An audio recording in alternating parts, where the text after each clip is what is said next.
The Tom Woods Show, episode 2275.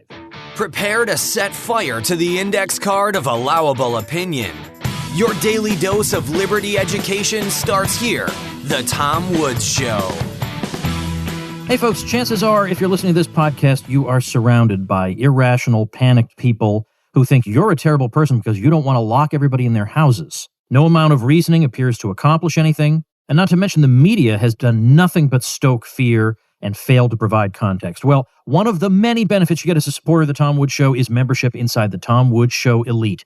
Recently migrated off Facebook, so if that was holding you back, no longer. This group will keep you sane and informed, and as an added bonus, it won't accuse you of wanting to kill your grandmother. Join me in there at supportinglisteners.com.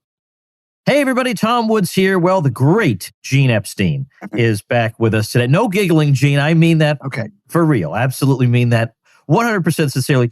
Gene, it's involuntary. Yeah, go ahead, yes. Yeah. Well, if I were to go down, I have a handful of guests who, in a way, it's kind of exhausting to have them on because it's like Scott Horton. If I run through everything he has done or is doing, it would just take half the episode. So let's just say Gene Epstein has a resume as long as your arm. Mm-hmm. He's done it all out there in the world. Mm-hmm. I got to know Gene.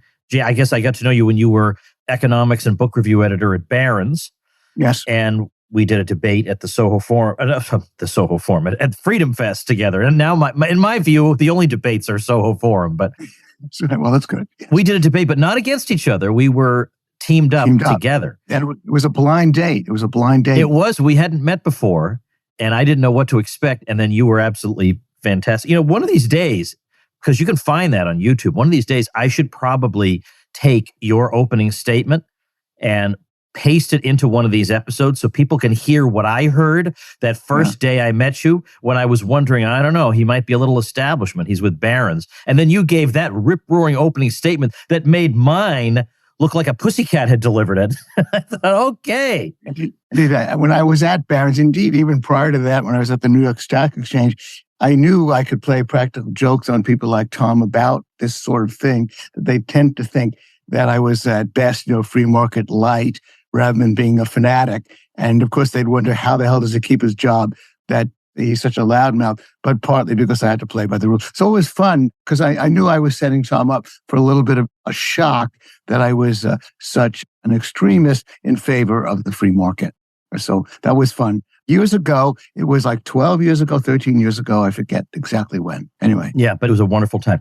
Yeah. And then some years passed, and then I don't know what happened that you and I became friends to the point where I can't go to New York City without having a meal with you or I feel bad. Tom stopped by my Barron's office just to chat. And I guess he was alone, maybe with George. Anyway, it was going past 2 hours and we're still in the middle of talking. We seemed to have so much to say to each other that it sort of launched our relationship from there. Well, one time we had the long talk just alone. Then another time I had a few of my daughters with me and you took them on a little tour of the building. And in fact, I think one of them was able to sit on a Fox Business or Fox News set and get her picture taken. So Veronica won't soon forget that. Well, anyway, the thing you're doing these days is you're director of the SoHo Forum, which is just a fantastic debate series in New York City. You can attend in person, you can attend the streaming, you can hear it on the SoHo Forum podcast. It's so worthwhile. And as people will recall from the previous episode with you, Gene, I have put my money where my mouth is, and I have become, I've financially supported the SoHo Forum with a little check I gave you. Well, yeah, and by our standards, it was not a little check. I don't want to be gauche and divulge how many zeros were in the appropriate place, but it was really pretty substantial sum of money. So I just want that recorded, not a little check at all. Tom really voted with his bucks, with his smackers, as he used to prefer to call fiat money. And I appreciate it. It's very generous of you to say. Everybody, if you've been listening to the Tom Woods Show for any time whatsoever, you know that when Gene comes on, we talk a little bit. Okay, you can always fast forward over this. There's nothing stopping you. You can fast forward over it. But I do like to hear what he's up to because I really do support it. So what's the next debate coming up at the SoHo Forum? Well, thank you for allowing me to headline that so that, that people who get bored with my spiel a little later on can still hear my announcement. As a matter of fact, it's, so to speak, up your alley, Tom, since you published on the subject. It is going to be about national divorce. And let me read the resolution, which will be defended by Ryan McMakin, Mises Institute Senior Fellow Ryan McMakin, will defend the resolution. The breakup of the United States into different regions is a workable option likely to bring a marked improvement in human affairs. He will be opposed by Libertarian Party Classical Liberal Caucus Chair Jonathan Casey. And as viewers of Tom's show know, he has released a book about what otherwise has been called national divorce. So we are going to expose that issue. And McMakin has himself written a book. I think I might have discovered him. It must have been on your show before, hasn't he, Tom? Defending his resolution, that position? Oh, he sure has been on to talk about that, yeah. That's probably how I found him, because part of the benefit of being a regular listener to the Tom Woods Show is that it helps me find candidates for debate. And then on top of that, we've inaugurated a new series. A young man named Sam Blankman approached me about this, a sort of Bastiat Society, SoHo Forum. The Bastiat Society, which is part of AIER, is groups of people who meet in different localities and discuss free market issues.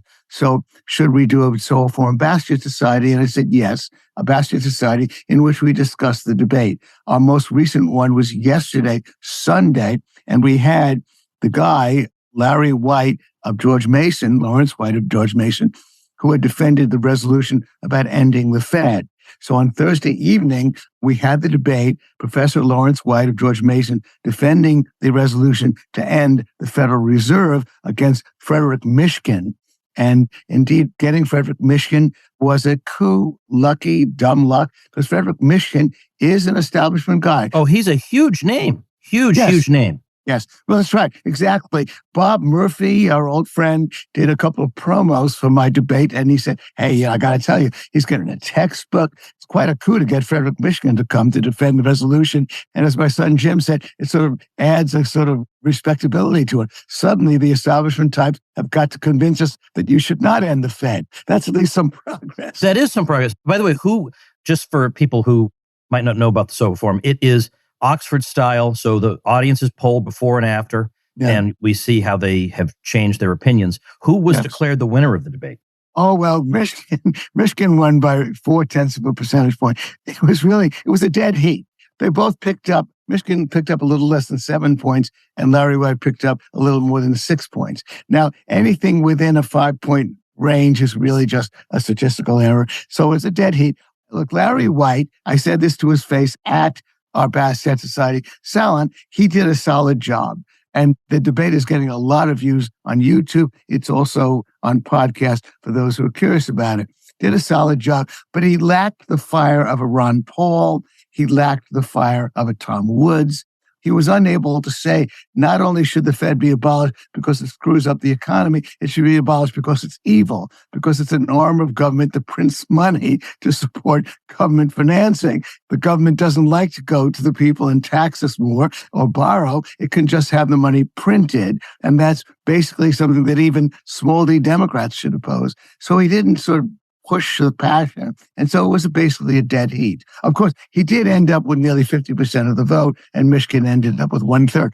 By the way, we had a huge attendance, and I believe a good part of it was that the debate was posted at Columbia University. So there were a lot of Michiganites who showed up. We might have had a little gaming, but in any case, it was a dead heat. It was a tie in terms of Oxford-style voting. But I believe that anybody, even including Tom Woods, could benefit from it. Certainly Larry White and his colleagues are very good historians about the economy, pre-Fed, post-Fed. They really know their data, and I think that's, in particular, their strength, and they really know basically the idea that the government should not be monopolizing money. So I think it was a successful debate. And again, we are doing our discussions. 20 people showed up at our apartment. My wife fed them and gave them a snack Sunday afternoon. And we grilled Larry, and I gave him the harshest possible criticism of where I felt he went wrong. And I think he was very open to criticism by the kids who were there. I'm going to try to organize the same Bastiat Society salon for our next debate with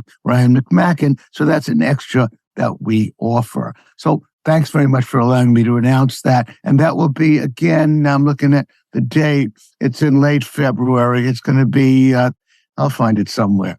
It's going to be in February. I can't find the date. Late February. You look it up at the SoHo Forum, thesohoforum.org. All right. Check out thesohoforum.org. It's great. Sure, yeah. Great organization. All right. Let's talk about the reason I pulled you onto this episode is a tweet from Mike Cernovich. And it was something along the lines, I don't have it in front of me, but something along the lines of, he says, I went and actually looked at some of the prices that people have to pay for all kinds of goods, whether it's housing or food or whatever. Just a moment, Tom. I have extensive notes I prepare for these debates. You sent me his tweet. I didn't find anything other than this one tweet that you sent me, which I'm going to read word for word. Oh, yeah, please do. Yeah, just read it. Checking hourly wages, he writes, that he had 20 years ago, and inflation adjusting them. Jesus, young people are being screwed. They are making 25 to 35% less in inflation-adjusted dollars than we did at their age, from Mike Cernovich. So again, he checked the hourly wages that he had, and then, I don't know, he checked some young people. Obviously, as someone who looks at the official data, I always know that people might be grabbing opinions out of their butts, doing a little bit of anecdotal research, and coming up with a particular observation that's common to people of a right-wing leaning nature, common to people who are libertarian, that things have been going to hell. Things aren't as good as they used to be. And so I looked things up, and I did not find that Mike Cernovich's assertion is supported by the official data. Well, and before you go into the details of this, I had you on because, not just because of that tweet, but because I think in general, there is a consensus among people that something's not right, that you do hear young people saying, I'm never going to be able to afford a house. I'm never going to be able to do all these things that my parents did. And I can't imagine that's entirely anecdotal. Well, it's not okay. Tom, I've thought about this a lot. I did the research. And I trust you, Jim. I'm just letting you know where I'm coming from. Well, Tom, I want to be transparent, Tommy, indeed. And you're gonna help me explain the research that I did. But let's indeed start by the extent to which we can certainly grant the point that you're making. But I want to say as well that very nice of you to compare my resume with Scott Horton's. And what is significant, of course, is that I'm 78. Still doing great at 78, one hopes. And Scott Horton, I think, is about 30 years younger than I at least. So, and all that means by being 78 is I've been a little bit around the block. And my generation was also supposed to be doing awfully as well. I'm actually even too old to be a baby boomer. I was born in November 1944. You have to be born in 46 to be a baby boomer. But of course, I'm a little bit like a year ahead of the baby boomers. And we were supposed to be impoverished compared to our parents. And that myth, after a while, sort of died out. And now the young people are impoverished compared to us. So it's an old refrain. But okay, it's an old refrain. But clearly, we needn't belabor the point that college costs have gone through the roof. And a lot of young people do go to college, and they're paying through the nose for something pretty worthless. And many of them are paying off pretty substantial debts to pay off that college. And of course, we talked about government bailing them out. You and I actually had a session about this. I refer people to a Tom Woods show in which Tom and I discussed this issue. So we want to grant Tom that they're paying huge debt. They're facing that. Although I will cut to the chase with respect to home ownership, Tom, and say only that I used a simple metric. I compared rates of home ownership in the past with older people and rates of home ownership in the present with that of older people. And I find that home ownership rates have actually declined, but they've declined uniformly across age groups up to age 55. You follow me? In other words, you can look up home ownership rates in 10-year intervals like 45 to 54, 35 to 44, and the declines are about flat. As a matter of fact, this is funny. I found that for the 20 to 24-year-olds, home ownership rates have not declined. Now, obviously, the extent to which they own a home is much less, in the 20% range, but it's about what it was in the late 1990s. So I don't know, is that point clear statistically, Tom? Yes, that point is clear. Okay. So therefore, again, I will say that I was a little surprised to find that all the age breakdowns on the data do not bear out the point made by Mr. Cernovich, because it's definitely true that, for example, if you look at European countries where there are age breakdowns, you find that the young really are being shafted disproportionately. And of course, in an economy where the labor markets get really structured so that it's difficult to enter an economy that's slowed down, of course, the new entrants are the ones who get hurt especially hard. And so one would have expected that. And yet I can't find it in the data. And I think we should go over a few numbers. So I anticipated the data because you asked about home ownership, Tom. But let me back up again and say that, of course, right now, it's difficult for a first-time buyer to buy a home because mortgage rates have come down, but they're still pretty high. So the cost of entry is high. As mentioned, of course, a lot of them are bearing the burden of student debt. And that hurts because indeed, certainly the cost of college is sky high compared to it was even in your day, Tom. And you're an old man of 50. I'm an old man of 78. We know that. And then, of course, furthermore, the point that's been made by so many, like Lawrence Kotlikoff, is that the young people are paying for the Medicare and for the Social Security of the older people. But all you have to do is cite the Congressional Budget Office and show that they are paying for something that they're not going to get when they come of age. Something has got to give. It certainly is not, but the U.S. budget will not be able to sustain the cost of Social Security and Medicare when these young people come of age and are eligible for it. So they're being hurt in that way as well. Is there anything else you might be able to mention that sort of like is beyond dispute about how young people are being hurt, Tom? I tried to cover the general territory. What would be your point? Anything else that you can think of? Well, I haven't looked at any of the numbers. I'm just saying we've all heard this narrative to the point where it's kind of taken for granted by most people, and even some free market people, I think, feel somewhat weirdly demoralized, like we can't argue for the free market anymore, or we have to talk about other issues because it's just yielding an embarrassing result. Okay, Tom, that's interesting. That's interesting, the way you just put it. Let me recommend, I did a debate with New York Times editorial writer Benjamin Applebaum. And as a matter of fact, the volume of that debate on YouTube came in rather low. You need a good amplifier for it, but certainly it's good on a podcast. The sound came well there, but I think you can listen to it on YouTube. In that particular case, he was talking about the disappointing performance of the U.S. economy, and he blamed it on the free market. And again, you talk about the free market is failing us. And obviously, that gets me a little bit bothered to hear even Tom Woods repeat that point as though there's even some plausibility to it. The fact of the matter is the rise of restrictive licensure on the part of states, the rise of that kind of crony capitalism, the difficulty becoming a beautician, moving to low-wage jobs, and in particular, something that has been emphasized over and over again with very solid research, low-earning people cannot move to high-wage areas because of the housing costs. Because in those high-wage areas, the housing costs are sky high. Those of us with advanced degrees can afford the housing costs and take advantage of the high-wage jobs. But those who earn median or less cannot afford it. And this is, of course, a point made by Ed Glazer of Harvard and so many others. And that's, of course, the policy of government. And they're sticking around the low-wage areas. So again, the problem with respect to inequality is that to the extent that we have it and can object to it, can be laid at the door of the rise of the progressive state. And so, again, it's not the failure of the free market. It's clearly a failure of the progressive state to the extent that it's happening. And that's why, by the way, that's another reason, because you do see some widening inequality with respect to wages, but I don't see it broken down by age. That surprised me a little bit. And again, to the extent that you see it, estimates have been made about the huge degree to which the intervention in the housing market has made it impossible for labor to move. There have been studies of this particular issue. And of course, the difficulty of labor to move where labor earns around the median income or less.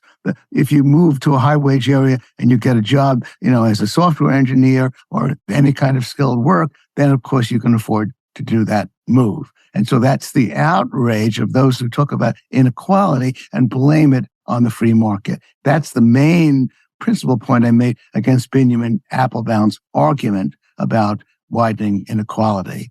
So now you mentioned the free market people, Tom. Look, so many of the free market people I encounter over the years are indeed pessimists, and they do indeed, I think, underestimate the extent to which the market actually is still coping, is still managing to deliver for people. I'll tell you something else funny, Tom, is that we have an after party that my wife throws now at our apartment after each debate. Should have mentioned that. You not only go to the debate on Thursday night, but you come over to our place 2 blocks away for a party. And the party starts around 8:30 after the debate ends. And at 11 o'clock, I decide I've got to start kicking these young people out. And of course, if you meet all the young people who come to our debates, people under 35, you get the opposite impression. They seem to make it look easy. They all have high-paying jobs. But obviously, that's a self-selected group. So I get a wrong impression just by talking to all the young people who come to my parties. But again, Tom, Tom, you're still there, right? I'm still here. I just listened to Gene Epstein. I sit at his feet. Okay, Tom. But anyways, Tom, have I convinced you that there is a huge degree of inequality that can be laid at the door of government intervention? The rise of restrictive licensure, especially with respect to jobs that pay median wages, and the ever-tightening housing market. The only thing heartening is, by the way, that even Benjamin Applebaum and Ezra Klein and others are beginning to rebel about housing. They don't connect the dots completely. They don't realize how the housing problem in localities like New York City shafts low-wage workers, but there is some hope that they'll begin to understand that as well. They just don't like the high cost of housing, and they recognize that government is the problem in that regard. So you accept that, right, Tom, so far? Yes? Well, sure. Yeah, I do. Get laid to the free market, Tom? Oh. Do you have an agreement with that on that point? You do have my agreement on that. But Okay. Yes, go ahead. let me just ask you, let's say we're not implicating the free market at all. We're just speaking about people's experiences. And we surely would say that a younger person today entering the job market is at the very least entering a very different environment than somebody entering it 40 years ago. That person is highly unlikely, again, based entirely on anecdotal evidence. I haven't looked at any of the data, but it's highly unlikely to be at that with that same firm 50 years later and have a big retirement party. Oh, okay. All right. Okay. So would you say that their employment situation is nevertheless more precarious?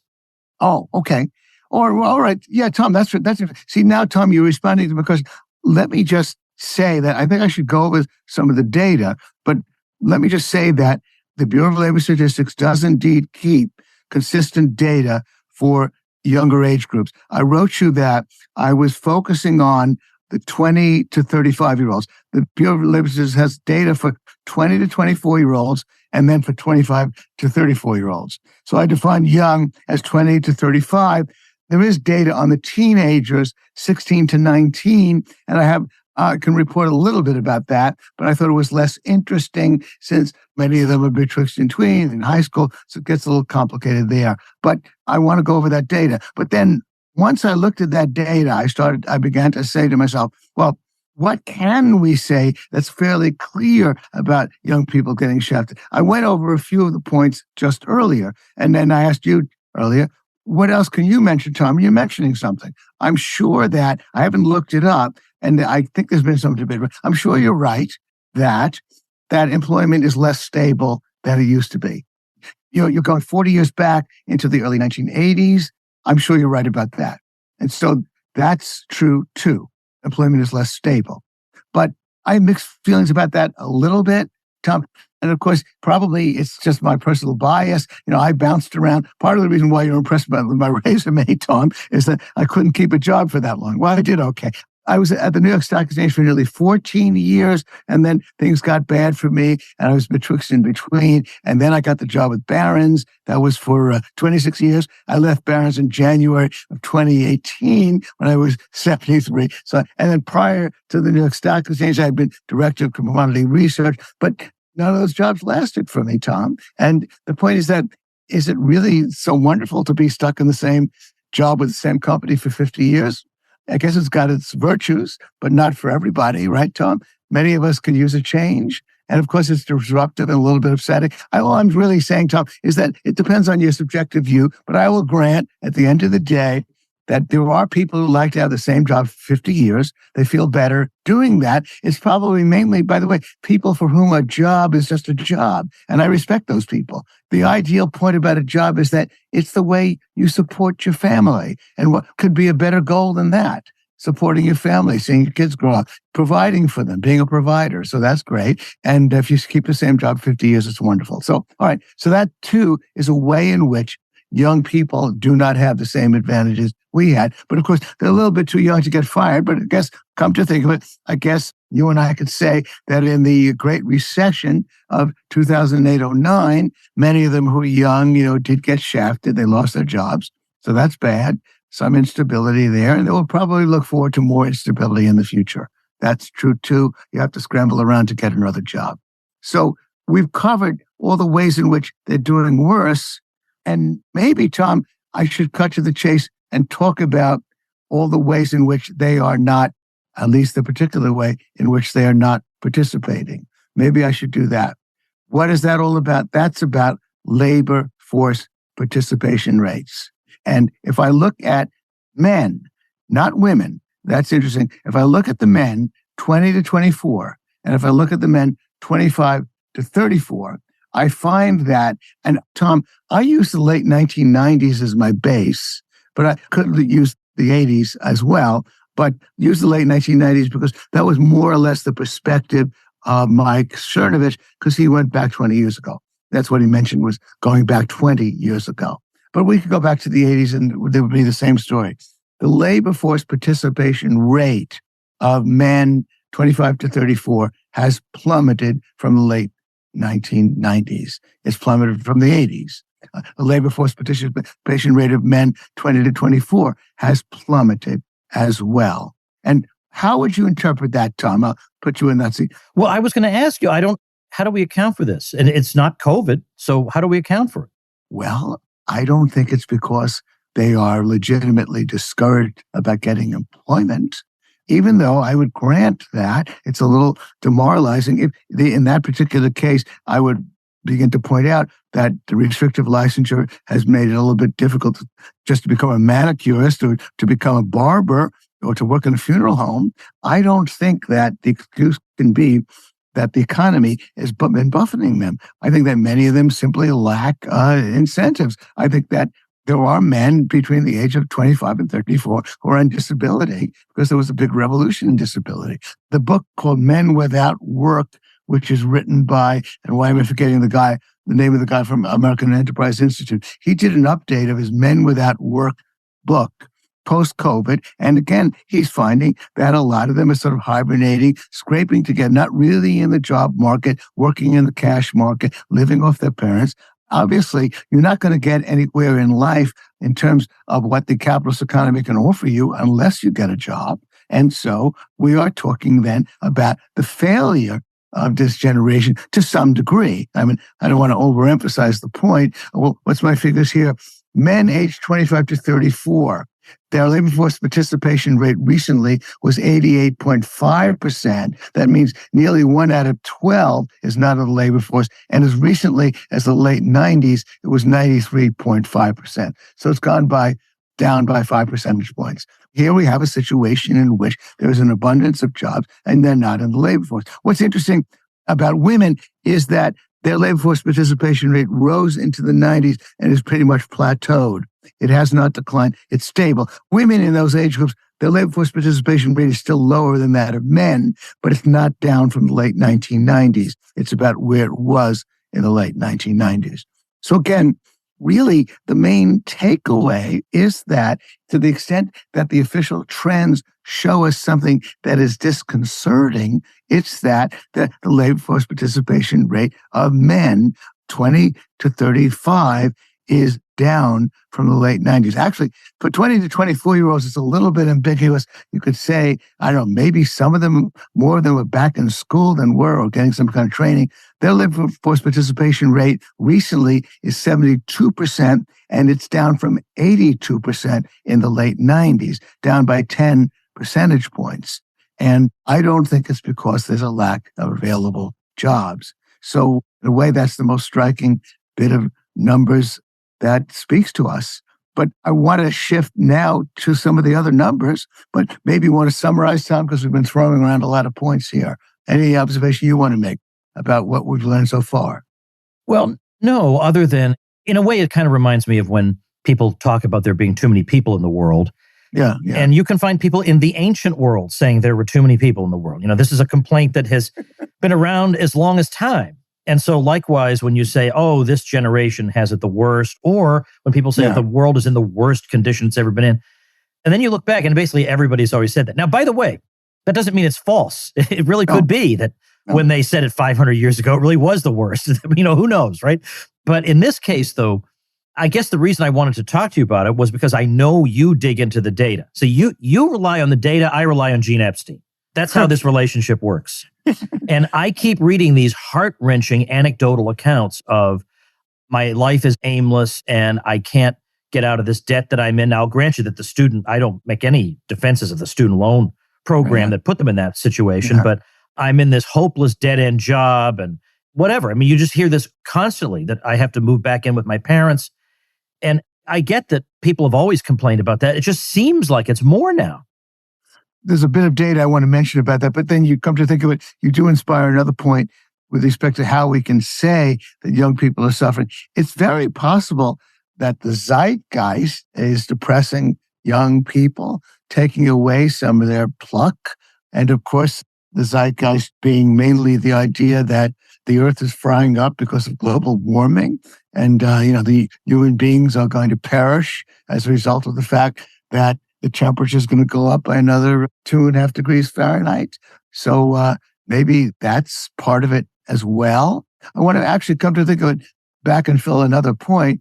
With respect to those secure jobs, a lot of the past, a lot of that security was in manufacturing, as I imagine you must know, Tom. And then, of course, that the mantra of left-wingers and of the progressives was, of course, that's where people are on the assembly line, and that's where life is so alienating. And now manufacturing jobs are plummeted, and the jobs are in other areas. And we're supposed to mourn, I guess, the loss of those manufacturing jobs that were getting people so demoralized. But let me also then say, so we got maybe depression is greater. I find that it's difficult to believe all these studies about greater depression because it's hardly news that if you're looking for greater depression, you'll find it. And 30, 40 years ago, researchers weren't really looking for depressed people the way they were. I haven't checked, come to think. Maybe, of course, the major index of depression is suicide. And of course, suicide even then is difficult. But I don't necessarily mean clinical depression. I just mean a feeling of hopelessness. Well, yeah, okay. No, okay, exactly. By the way, I completely buy the idea. Clinical depression is indeed bad, but I'm just saying that it's a little bit along a continuum, Tom. Continuum. And maybe the feeling of hopelessness is better put than depression because maybe, again, if you consume the corporate media too much, then I guess you're going to be depressed because, because bad things are happening. Global warming in particular is happening. I keep calling it global warming, even though they call it climate change. So that's depressing. But then let me back up one point, which I was going to begin with, which is that debatable point. And now we're going to get a little bit into the data and hopefully spend a little time on the actual data with respect to earnings. But this is a key finding in contrast to what Mike Cernovich showed. If I look at a particular series that I trust, that I think is better than any other, which is called, by the Bureau of Labor Statistics, Median Usual Weekly Earnings of Full-Time Wage and Salary Workers. In other words, they are talking about people who do work full-time and what they usually earn when they work full-time. And why do I emphasize that? Because I find that a lot of progressives and left-wingers they're throwing around data about hourly wages. I just tweeted about that. I don't know where they find this data that recently reported that 32% of the working population earns $15 an hour or less. And all I said was that, well, presumably you're talking about people who work full-time. And of course, a lot of people work part-time. They work sporadically. We're talking about people who just usually work full-time. In other words, they're actually participating in the labor force in the way that we imagine people do. You put them in a 35 to 40-hour week. And so that's why I wanted to focus on that data. So what I found is that if you apply any of the price indexes to the usual weekly earnings of people earning 20 to 24, people who are aged 20 to 24, sorry, or people who are aged 25 to 34, you find that in real terms, as of the fourth quarter of 2022, they were all earning a peak amount. It was at a record high. In other words, again, if you use the conventional price indexes, either the CPI or if you use what I actually think is a better price index is the personal consumption expenditures deflator, which is a price index. Either one, you will find that what they're earning is at a record high. So that now, of course, obviously, we would then have to get into a huge debate about whether the price index is valid. And of course, the price indexes for young people don't include the cost of student debt. So I would grant that to that extent, they're getting hurt.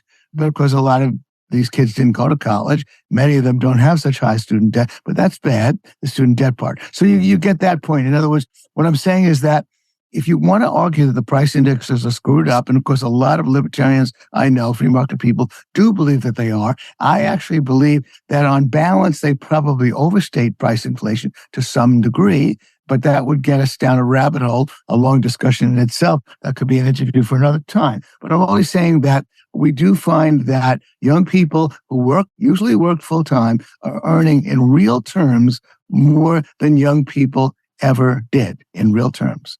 So we've established that. Now, we could say, however, that, of course, the economy's growth has slowed since the year 2000, since the late 90s. And so the progress is slower.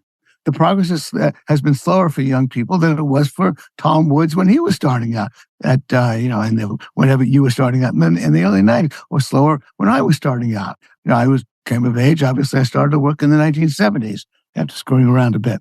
So progress is slower, the growth is slower, but they are at record highs. So that does directly contradict Mike Cernovich's point that if you adjust for inflation, they're making 25 to 35% less in inflation-adjusted dollars, because I don't think Mike Cernovich knows how to look these things up.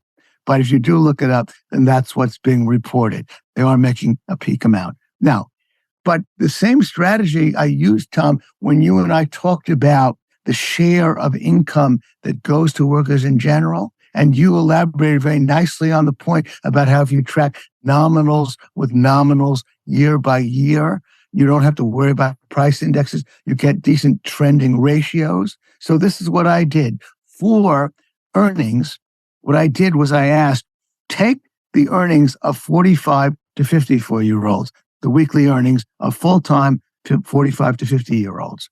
Take those earnings back from the late 90s to the present, those earnings. Now take the earnings, let's take the largest group of the 25 to 34-year-olds, back to from the late 90s through the present. And if you got the result that young people are being shafted, you would have expected that the marginal difference, the difference between the earnings of the people who are 45 to 54, of course they're going to be earning more, then the people who are 25 to 34 would have widened. Of course, they're going to be earning more in all cases, but has the ratio changed?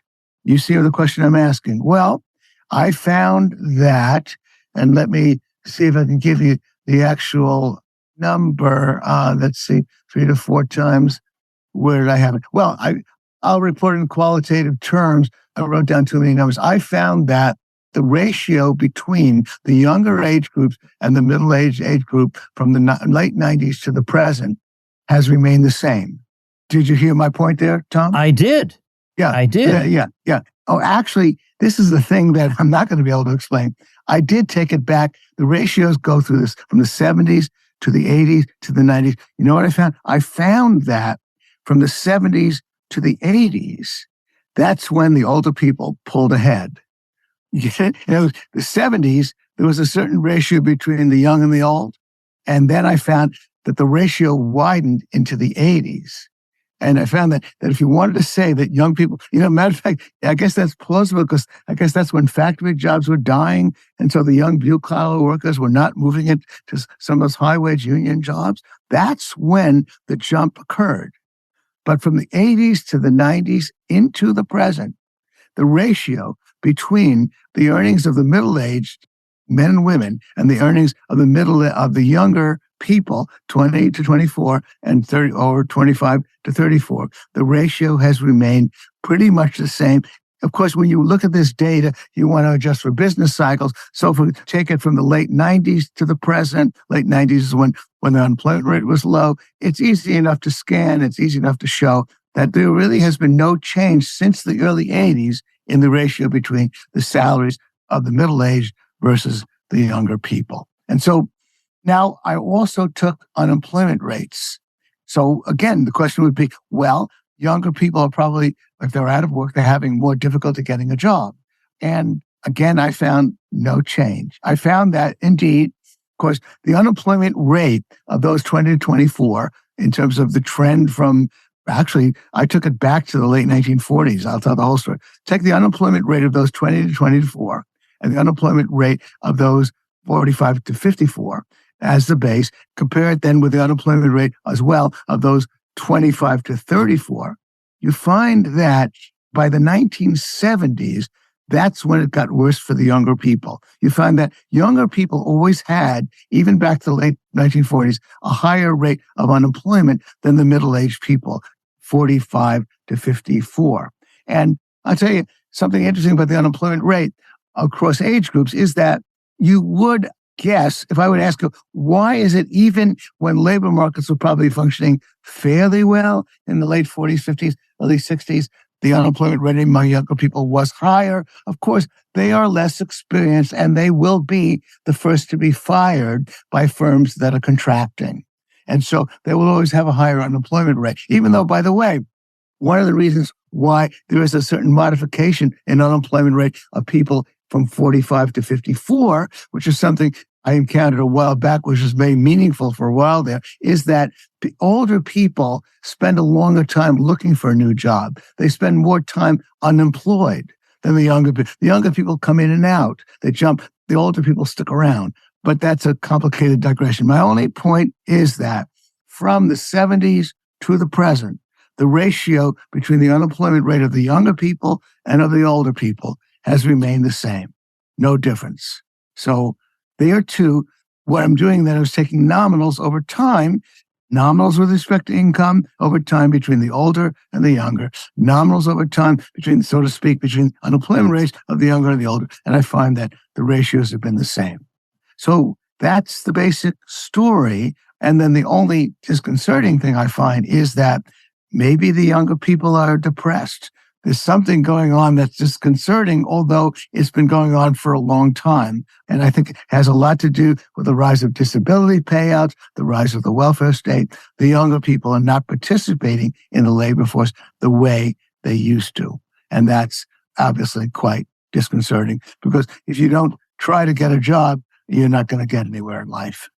Hey folks, quick sponsor message. If you're like me, you feel like no sooner have you completed one meal when somehow already it's time to prepare the next one. Well, what if you had a nice big bundle of juicy, tender, and flavorful Omaha steaks at the ready? My family's been ordering from Omaha Steaks since probably around the time of the first Ron Paul presidential campaign. Super convenient, great value, and absolutely delicious. They have everything from perfectly aged, tender steaks to juicy burgers, decadent desserts, classic comfort meals, everything you need for a romantic Valentine's Day dinner, for a whole bunch of people coming over to watch a game, or even just for a regular weekday night. Every time you order from Omaha Steaks, you are getting 5 generations of family-owned expertise. Not to mention, steak is fast becoming the most politically incorrect meal there is, so that's all the more reason to stock up on Omaha Steaks. Plus, with this special offer, visit omahasteaks.com and enter Woods at checkout to get $30 off your order. So do what the Woodses do. Stock up on Omaha Steaks. Go to omahasteaks.com and use promo code Woods at checkout to get an extra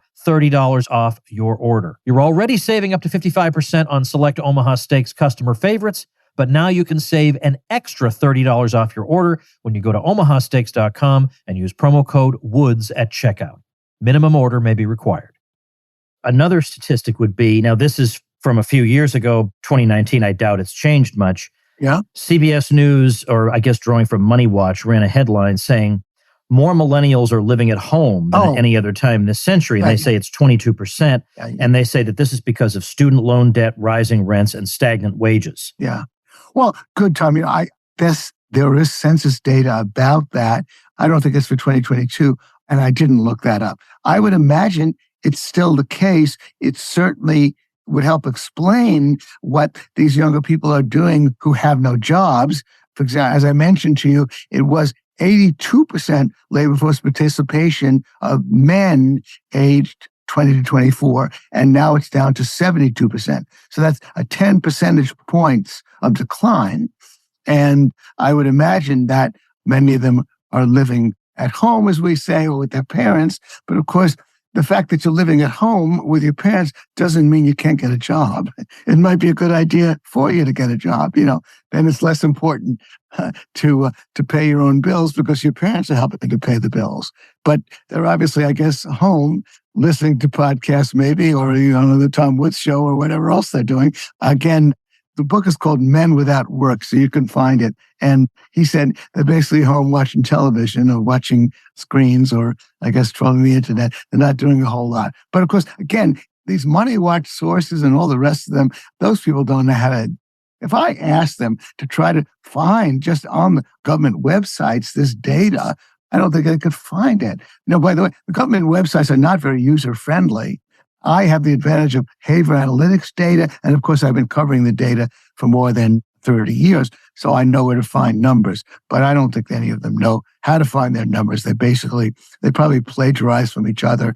Who knows? They're probably all plagiarizing from Mike Cernovich, who did his research by checking, I don't know what, all I'm saying is there's so many empty claims being made about the data. But going back to your point about the young people living at home because they're depressed or because they have student loan debt, I'm sure there's a lot to that. You do have census data on that, and they probably found that. And I would imagine that that's still the case, although it does not mean that you can't get a job. It should mean that you don't have to be as picky with respect to how much the job pays. You can look forward possibly to investing in yourself and developing talents. Maybe you could get an internship, or whatever that pays little or nothing, but gives you useful experience.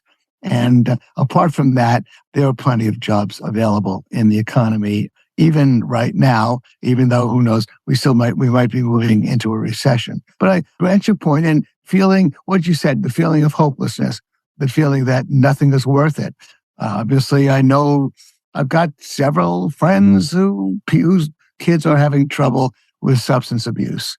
So that too has been happening. So I don't mean to build a rosy picture, I guess, but the punchline, however, is that one of the takeaways is that at least in terms of the official data, if you're a young person who's not hopeless, then the jobs are out there. If you're a young person who's not hopeless, then the salary you're likely to get for the job that you can get will be about the same in relation to what the older people get today as it was in the 1980s and 90s. You're not being left behind, at least according to the official data. And I don't particularly see how the official data are necessarily mistaken about this. These are just approximate numbers, and they've been true consistently now for the past few decades. So that's the good news. There are opportunities out there. Things aren't nearly as bad as Mike Cernovich says. However, again, the economy has slowed, progress has slowed, so that's affecting everybody across the board. But you're not being significantly shafted in relation to the older people, unless, of course, you have a crushing amount of student debt. All right. Well, as we depart here, yes, I'm going to ask you something that I know what your answer is. It's that I don't want to spend my golden years doing this. But what? The thing is, you do have an ability to go into the data and grab it for us. And most people don't. And you're right. Most people are just relying on data that other people dug out, to the extent they're relying on data at all. Yeah. And yet you tell a very different story about a lot of things. Like you did a debate with Dan McCarthy on this show about tariffs. And I thought you had a very strong performance there. So you're very good at marshaling data to undermine long-standing narratives that you believe to be false. So it seems like you could write a great book saying, look, everybody, all you people don't understand anything. But do you want to do that, right? There'd be a lot of charts and, do you want to spend your time that way? Tom, I really do. I did write a book of sorts about that, published in 2006, called... Right. But I mean, since then, a lot of other things have developed. Indeed. Oh, yeah. Of course. No, I'm just saying that I did, you're talking about somebody who liked the idea. And the answer, Tom, is I do like the idea.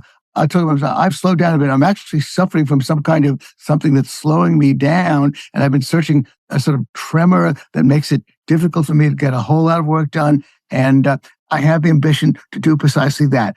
I have a sufficient humility, Tom, to understand that I might be good at different things, but as you indicate, why not have the humility to know, well, if this is your, and am I going to use the word comparative advantage correctly? Probably not. Your absolute advantage. If this is something that you have a lot of experience with and you can do well, and indeed, I believe I can do it well. I post a lot of single line charts, simple charts that don't intimidate. I'm with you all the way on that, Tom. Again, because I don't need to write the ultimate book about libertarianism. I don't need to pontificate about the world.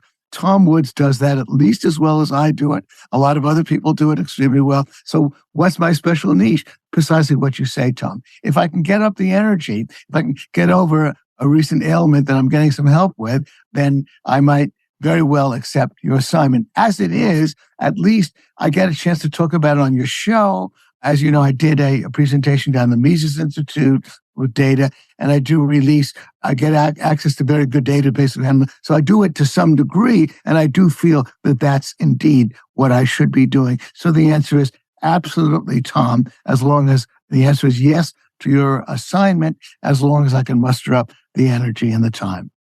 All right. Well, I totally hear you. Yeah. I was thinking if I had this knowledge, it would come out as an ebook, but I don't. No such ebook. As an ebook. Well, no. Of course, look, the ebook is a great mechanism, and God, Tom, you contribute. You will go down in history. You are the guy who read. Bob Murphy, by the way, is another Austrian guy who knows the data very well. And of course, you maintained a great show with Bob for years called Contra Krugman. I was initially groaning. I devoted 5 chapters to Krugman in my own book. And I thought, who wants to talk about this guy anymore? But you and Bob showed that you could actually teach a lot of lessons, and you could do a deep dive into data that, of course, Bob mainly did. And then you read Bob's collection of pieces, Contra Krugman, which again is an audible book that I highly recommend, and a book I recommend. So you've been part of this. You've been helping to midwife this, and of course, helping to sponsor what I do. So indeed, I would, when you say you release it as an ebook, of course, I would release it in all formats, and I would want to make it an audible book. And of course, spread the word. I'm less interested in making money than in spreading the word. I mean, I've been thinking, because we're talking about your personal advice. I take advice from you, Tom, because you have blazed a trail with respect to your career. Here you have a BA from Harvard and a PhD from Columbia, 2 strikes against you, and yet you've been a really successful entrepreneur in this field. So, of course, I would take your advice. And I think you would publish it traditionally. I'm just thinking that at this point, I'm all done publishing books, so I just release everything as an ebook. I don't want the rigmarole. I don't want the promotion work. I just limiting it to ebooks. You meant limiting it. Yeah, no. All I meant was, of course, I thought you were I would, of course, just want to use all formats. Yeah, use all form. Absolutely. Yeah, absolutely. You should. And incidentally, as you say, I narrated Bob's book Contra Krugman. Yeah. And in that case, that's a book like your proposed one that we're talking about, has a lot of charts in it. Yeah. Yes. But I think the narration went to show that you could still. You don't really need the charts to get the point of the text. It just backs up what the text is saying. No, that's precisely. So it's okay if people are listening and there's no visual. Yes. Yeah, no, indeed. You did a superb read-through of that book, and I highly recommend you read it. And of course, you get the point, although, of course, obviously, the chart sort of hits you viscerally. It is kind of a war paint, and at least we're reassured as you're reading the book that the chart is there, the data is there, and the source can be traced. So we have, we accept the authority of what Bob is saying. Look, Tom, I was just imagining as the next step, sort of a Substack in which I could start, releasing this kind of data, and then maybe that would add up to a book. All of that I found recently hitting me. I tell you, personally, I left Barron's literally 5 years ago this month at the age of 73, and I did articles. I was looking forward to doing long-form articles and so on, and I had a pretty good output. And now I find that over the last 2-3 years, I actually have slowed down. and at the age of 78. And so I've got to see if I can pick up the pace. So that's my only answer. I've been wallowing in self-pity about that. But again, I appreciate your suggestions, Tom. And certainly that is very good advice about how I can inform people, how my particular niche in which I can inform people about the world. That why not play from what you're best at rather than try to play in other people's sandboxes about what else you do. And of course, obviously, the SoHo Forum is clearly something I'm going to continue to do. I want to just shift to one question for you, Tom. Do you plan to go up to Pork Fest this coming? No, I have so much travel I want to do with my kids this summer that it's just not in the plans. Okay. I was curious about that. I'm going to be hosting. We just wanted to plug that because in order to go to Pork Fest, you have to buy your tickets pretty much in advance to get hotel reservations. And I will be up there again at Pork Fest, pretty much going up there on the Tuesday. It's the last week. It starts on the 19th of June and it goes through the 25th. And it's up in Lancaster, New Hampshire. And there are hotels. But of course, you can camp out on the grounds there, as some young people do. And I will be doing a debate myself with David Friedman. I'll be debating him. That's the illustrious son of Milton Friedman, a brilliant guy. We will be debating the usefulness of the non-aggression principle. David actually believes the non-aggression principle is too flawed to ever use in any argument about libertarian solutions to the world. And I want to debate him on that particular topic. And then I will be hosting a debate between Jeremy Kaufman and Matt Kibbe. And Jeremy Kaufman, as you may know, is very much a spokesman for the Free State Project. And they tend to believe that libertarianism is an acquired taste, acquired only by those people who have the genes for it, and that you pretty much want to give up on spreading the word of libertarianism to most people. You basically want to just concentrate your energy by having people move to the Free State. And so Matt Kibbe is more hopeful about spreading the word of libertarianism. And so that's going to be another SoHo Forum debate we have up there. And I just wanted to plug it now because it sells out pretty quickly and the hotel and the accommodation is going to sell out pretty quickly. And I wanted all your viewers to know about that. And I have a great time up there. You've been up there a few times, haven't you, Tom? Yep. Yeah. Twice. Yep. Yeah. This will be my third time. And, it's funny about as you slow down, right? Or this particular malady and a tremor that I have. When I do the SoHo Forum, when I have the receptions, or when I'm at a place like Podsworth, there's some kind of galvanic energy that takes over me, and I'm a different person. But obviously, that's a kind of a drug that can't last long. And if you're going to do a book or do a series of articles, then it's a different experience. Anyway, I just wanted to plug PorkFest, and I hope a lot of viewers buy the tickets to PorkFest. You'll find it as well on the website, and then go into the SoHoForum.org, and you'll find, by the way, I'm also personally doing the debate in May at my SoHo Forum, and the debate in February, which of course Tom Woods fans would be interested in, will be the debate about the national divorce at thesohoforum.org. All right. Well, thank you, Gene. PorkFest is Porcupine Freedom Festival. You can look that up and see if you. I don't even know if they sold out early last year. I don't know what the status is, but you can check it out. Porcupine Freedom Festival, and then of course the most important link of all, the SoHoForum.org. Gene Epstein will be there there in New York City, second week of April. So we'll have to arrange to get together again. Oh, you're going to be in town? Yeah, we're making another trip up to NYC. So we'll catch you when we're there. You'll be there with Jenna. That's great. Okay. Yeah. And I want to plug, that perhaps Tom, that the play that goes wrong is still playing in New York City. It's such a great play. You've seen it almost 10 times. And those who want to get an insight into the mind and heart of Tom Woods, you get to know him better if you see a play that he can't get enough of, the play that goes wrong. And do you have tickets to that sequel, Peter Pan Goes Wrong? Is that you already bought tickets to that? Oh, yeah. Well, I think that Peter Pan Goes Wrong might have actually come first, but it doesn't matter. They had never performed it in the U.S. before, only in London. So It's great to have a chance to go see it. You're saying that Peter Pan Goes Wrong was the first play, and the play that goes wrong is like the sequel? Is that right? Yeah, I believe it is. I'm not entirely sure of that, but certainly the play that goes wrong came to the U.S. first. Yes, well, that's interesting. And then I looked up this old one, and sure enough, they're doing it on Broadway. So that's partly why we're We have a few reasons to come to New York in April, but one of them is I love every play that the Mischief Theater produces. Yes. And the original Broadway cast is going to be there, and I'm looking forward to that. So we'll figure out some restaurant we have not been to yet, Well, Gene. We'll eat there. The play that goes wrong is still playing on off-Broadway on West 50th Street at the New World Stages. So those who want to see it at least once, you can see that plus Peter Pan. You have a double feature if you come to New York City. I saw the play that goes wrong once, and I thought once was enough. I certainly recommend it. Tom couldn't get enough of that play. So just want to mention, if you want to get something that Tom loves, you'll think of Tom when you see the play. So I want to recommend both of those productions. Thanks again, Tom. I've taken enough of your time, so I should sign off. See you in April. Thank you, Gene. Great talking as always. I appreciate it. And thank you, ladies and gentlemen. Become a smarter libertarian in just 30 minutes a day. Visit TomWoods.com to subscribe to the show for free, and we'll see you next time. Like the sound of The Tom Woods Show? My audio production is provided by Podsworth Media. Check them out at podsworth.com.